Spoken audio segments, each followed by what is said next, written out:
I don't really consider myself a hardcore fan of the Star Ocean franchise or anything, but I was definitely psyched to learn that Tri-Ace was developing a 5th game in the series, especially after they were bought by Nepro Japan.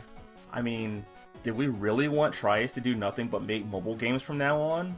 Star Ocean? Valkyrie Profile? Who would make them?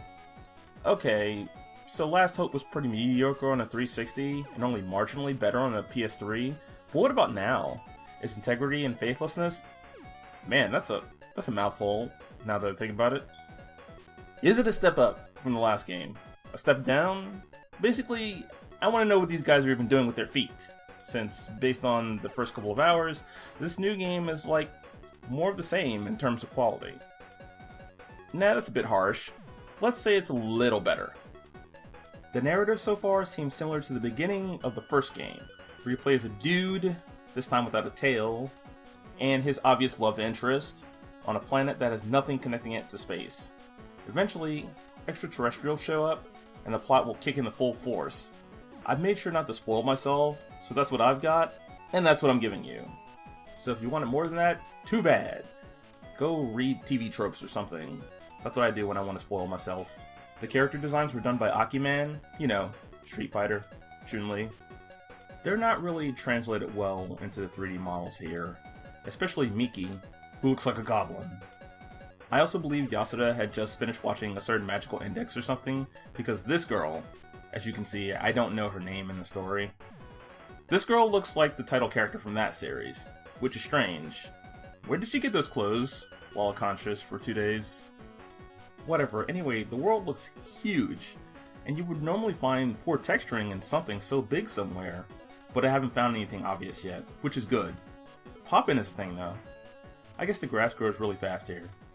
It's weird because even with the game running at 60 frames per second for the most part, I didn't think something like that would happen. I want to say, it's a small nitpick, so yeah, let's call it small. I'm surprised by the English dub though. Really, Miki? If you won't take me with you, I'll go by myself. Maybe I'll get captured by sleazy bandits. Maybe I'll get attacked by savage beasts. But I'm still going. End of discussion. See if I care. It's not shit. Who are these voice actors? Who is their director? Because the Mighty Number 9 studio could learn something from them. I haven't said much about the gameplay because I haven't experienced much of it yet. The combat is serviceable, nothing special. Honestly, I don't know what's up here. Here's how it works. You can set up different attacks to the X and O buttons based on how close you are to the enemy and string different attacks together. After a while though, because stronger monsters have a tendency to block a lot, I started beginning every attack string with a guard crush from far away to initiate a knockdown. And that allows me to just pound on them. Right before fighting the second boss, you're introduced to what's called the reserve rush bar in the right hand corner of the screen here that fills when you successfully land attacks and decreases when your guard is broken and you're hit. It acts as a limit break, but also gives you bonuses if you don't use it. I'm not good enough yet to fill it, so no cool attacks in this video. There's also what's called a roll system that gives you bonuses to your stats based on the role you assign the characters. I'm sure they'll be worth using once I level them up with SP gained from killing enemies, but I only encountered plant enemies in one area, whereas I got crushed by some floating fish at one point. Where's my fisherman role, Tri-Ace? For now, creation is grayed out.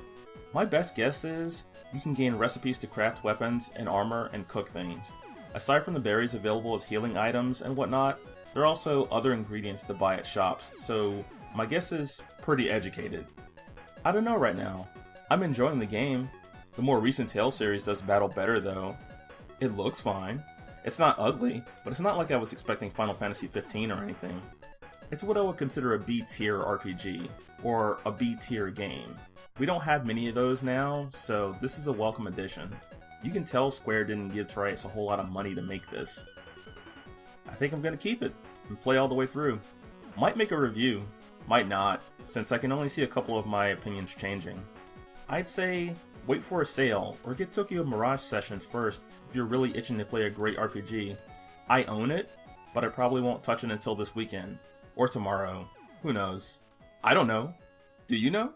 I mean, I also own Grand Kingdom, so there's 3 weeks with 3 different RPGs, and I have 3 weeks left in school this summer. Gotta make some decisions. Maybe I'll get captured by sleazy bandits.